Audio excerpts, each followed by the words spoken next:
আসসালামু আলাইকুম। আজকে আমি বাজারে যাওয়ার পরে যেই জিনিসটা সবচেয়ে বেশি দেখে আশ্চর্য হয়েছি সেটা হলো আমাদের বাজারের ফুলকপি, পাতাকপি, কাঁচামরিচ, পেঁয়াজ, আলু ইত্যাদি।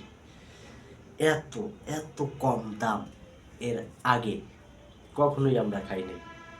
মানে বলতে পারেন আমাদের এই বিগত ১০ থেকে ১৫ বছর কোনো সরকারই আমাদেরকে এরকম ফ্যাসিলিটিস বা সুযোগ সুবিধা করে দিতে পারে না যে পেঁয়াজ ৪০ টাকা, আলু ৩০ টাকা, ২০ টাকা ২ কেজি, আড়াই কেজি ১০০ টাকা, আড়াই কেজি ১০০ টাকা ডেকে ডেকে বিক্রি করছে। ফুলকপি পার পিস ১০ টাকা, জোড়া ২০ টাকা। ধনিয়া পাতা তার কথা তো আর বলা লাগে না, ইয়া বড় এক বান্ডিল ৫ টাকা।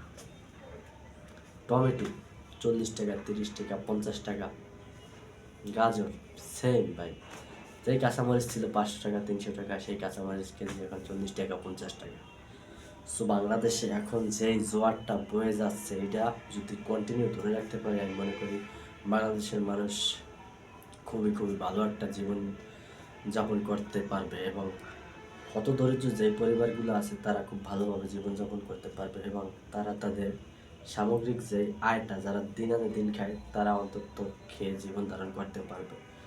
সেই কথা এখন আমি বলতেই পারি ডাক্তার মোহাম্মদ ইউনূস সরকারের তত্ত্বাবধানে।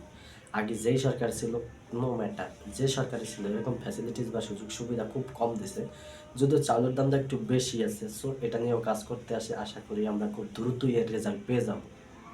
সো এই সরকারকে আমার অনেক অনেক নিজের ব্যক্তিগত থেকে ধন্যবাদ। আমরা কোনো রাজনীতি করি না, কিন্তু ভালোকে ভালো, কালোকে কালো, সাদাকে সাদা বলার যদি জিনিস আমাদের কাছে না থাকে, সো আমরা মানুষ হিসাবে কী পরিচয় দেব? ধন্যবাদ।